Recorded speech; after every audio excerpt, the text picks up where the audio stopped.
Hello friends, आज के इस स्पेशल वीडियो में हम सीखेंगे कि अपनी आवाज को कैसे आकर्षक बनाएं, कैसे अपनी आवाज को अट्रैक्टिव बनाएं। देखिए, आवाज से फर्क पड़ता है। आप अगर कहीं पर इंटरव्यू देने के लिए जा रहे हो, या किसी शादी में जा रहे हो, या किसी पार्टी में जा रहे हो, या किसी सोशल गैदरिंग में आपको बोलना है, भाषण देना है, या कोई ग्रुप डिस्कशन करना है, तो आपकी जो आवाज है ना, उसकी बहुत ज्यादा वैल्यू होती है। कई ऐसे लोग होंगे, कई ऐसे महान लोग होंगे जिनकी आवाज ही उनकी पहचान है।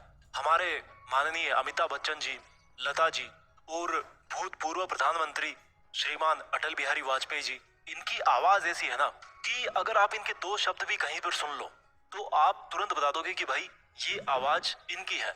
आपको अपनी आवाज को सुधारने पर ध्यान देना चाहिए। ये हर किसी को सीखना चाहिए। मैंने कई लोगों को देखा है, उनका पता ही नहीं पड़ता कि वो बोल क्या रहे हैं। कुछ समझ भी नहीं आता कि वो बोलना क्या चाह रहे हैं। उनके शब्द जो है ना, वो क्लियर ही नहीं आते गले से। आवाज मानो जैसे गले में बैठ गई हो। या कभी बोलना होगा तो ऐसे चिल्ला करके बोलेंगे कि अगले बंदे के कान के पर्दे ही फट जाएंगे। जितनी क्लियर आपकी आवाज होगी, उतना ही बेहतर होगा आपके भावों को किसी और के दिल तक पहुंचाने के लिए। इस वीडियो में मैं आपके सामने ऐसे 5 टिप्स की बातें करूंगा जिनको अपना करके हर कोई अपनी आवाज को सुधार सकता है।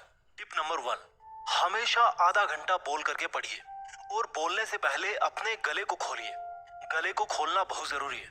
और वो कैसे खोलोगे? जब भी आप कहीं पर स्पीच देने जा रहे हो, जब भी आप कहीं पर बोलने जा रहे हो, तो पहले से बोलने की प्रैक्टिस कीजिए। अगर मुझे दिन में 5 वीडियो रिकॉर्ड करने हो तो शुरुआती 2 वीडियोस मेरे इतने अच्छे रिकॉर्ड नहीं होंगे जितना मेरा थर्ड वाला वीडियो रिकॉर्ड होगा। क्योंकि 2 बार अगर मैं बोलूंगा तो मेरी आवाज अपने आप खुल जाएगी। जब भी आप बोले तो आप इस तरह से बोलो कि किसी शब्द का आखिरी अक्षर क्लियर सुनाई देना चाहिए। जैसे मान लीजिए आपको बोलना है भारत, तो भारत आपका जो तय है उस पर आपका जोर होना चाहिए। लोग क्या करते हैं, भागते रहते हैं, एक शब्द से दूसरे शब्द पर जंप करते रहते हैं। नहीं, हर शब्द सुंदर है। हर शब्द की सुंदरता को पहचानिए। जिस भाषा में आपको बोलना है, जिस भाषा में आपको इंटरव्यू देना है या स्पीच देना है, उसी भाषा में पढ़िए। जिस भाषा में आप एक्सपर्ट बनना चाहते हैं, उसी भाषा में प्रैक्टिस कीजिए। मैंने कई लोगों को देखा है, जब वो बात करते हैं तो उनका पता पड़ जाता है कि वो कहाँ के हैं। वो यूपी के हैं, राजस्थान के हैं, हरियाणा के हैं, जम्मू कश्मीर के हैं, साउथ के हैं या बिहार के हैं।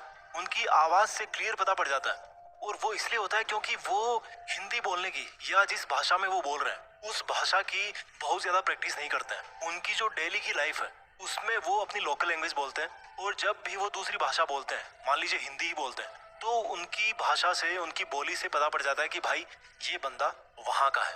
तो आपको जिस भाषा में मास्टर बनना है उसको आपको बोलना पड़ेगा।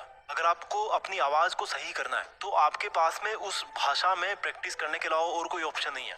टिप नंबर 2, अपने बोलने की टोन पर और इमोशन पर ध्यान दीजिए। फील करके बोलिए, रोबोट की तरह बोलना नहीं है।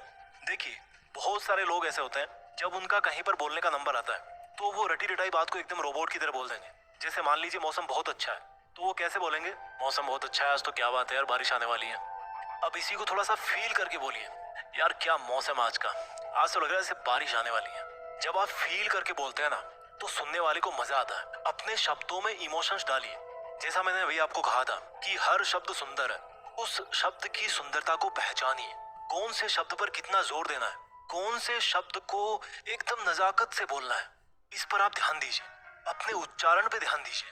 अपनी टोन को सुधारिए। टोन क्या होती है? मान लीजिए कोई आप इमोशनल सेंटेंस बोलने वाले हो, लेकिन उसको आपने बोल दिया एकदम मजाक के स्टाइल में। और अगर आपको कोई जोक सुनाना है तो आप ऐसे सीरियस होकर सुनाओगे जैसे भैया कोई पहाड़ टूट के गिरेगा इस बंदे पे। तो जो चीज आप बोल रहे हो उस पर ध्यान दो कि उसके इमोशंस क्या है। उसी तरह से आपको अपनी आवाज में मॉड्यूलेशन लेकर के आना है। टिप नंबर 3, बोलने से पहले सोचिए कि आप क्या बोलने वाले हो। शब्दों का चुनाव कीजिए, अच्छे वाले शब्द यूज कीजिए। कई लोगों को देखा है कि वो एक ही शब्द को बहुत ज्यादा बार बोलते हैं। जैसे कई लोग होते हैं एक्चुअली को बहुत ज्यादा बार बोलते हैं, हर दूसरी लाइन में, तीसरी लाइन में, हर लाइन में एक्चुअली एक्चुअली बोलते रहते हैं। तो आप ध्यान दें, कहीं ऐसा तो नहीं है कि आप किसी एक ही एक शब्द को इतना ज्यादा बार यूज कर रहे हैं कि सुनने वाले बंदे बोर हो रहे हैं। मैं मानता हूँ कि हमारी पर्सनैलिटी ऐसी होती है कि हमारे शब्द जो होते हैं, कहाँ पर क्या बोलना है, वो भी हमारी पर्सनैलिटी के हिसाब से ढलने लगते हैं। लेकिन अगले वाले बंदे के सामने अगर हम बोलेंगे तो उसको बड़ा अजीब सा लगेगा। हमें खुद को अजीब नहीं लगेगा, हमारे लिए वो चीज सही है। लेकिन अगला बंदा सुनेगा कि यार ये बंदा ना इसी शब्द को ज्यादा यूज कर रहा है, तो आपको उससे बचना है। टिप नंबर 4, अपना पोस्चर सुधारिए। पोस्चर क्या होता है? आप किस तरह से बैठते हो, किस तरह से आप खड़े होते हो, किस तरह से आप चलते हो, आपका बॉडी लैंग्वेज क्या है। आपके पोस्चर का आपके बोलने की क्वालिटी पर बहुत असर पड़ता है। जितना आप अपने आप को टाइट करके बैठोगे उतनी ही आपके शब्दों की क्वालिटी कम हो जाएगी। एकदम रिलैक्स बैठिए। ये ऐसी चीज है जिस पर हर कोई ध्यान नहीं देता है। जब हम इंटरव्यू देने जा रहे हैं, जब हम कोई डिस्कशन करने जा रहे हैं, तो आप किस तरह से बैठे हो उसका बहुत फर्क पड़ता है कि आपका साउंड कैसा आने वाला है। इसलिए अपना पोस्चर सही रखिए, रिलैक्स बैठिए, तनाव में मत आइए। टिप नंबर 5 जो कि बहुत ज्यादा इंपॉर्टेंट है, अपने आप को फिट रखिए। अच्छी नींद लीजिए। मैंने कई बार ये देखा कि जब मैं अच्छी नींद नहीं लेता हूँ तो मेरी जो आवाज की क्वालिटी है ना, वो काफी कम हो जाती है। वो जो तनाव होता है, वो जो नींद की कमी होती है, वो मेरी आवाज में दिखने लगती है। इसलिए अच्छी नींद लीजिए और अपने आप को हाइड्रेटेड रखिए। पानी पीजिए। आपका जो गला है ना, इसको हाइड्रेटेड रखना बहुत जरूरी है। कंफर्टेबल रखिए। किसी तरह की टेंशन मत लीजिए। अपने आप को मेंटली और इमोशनली फिट रखने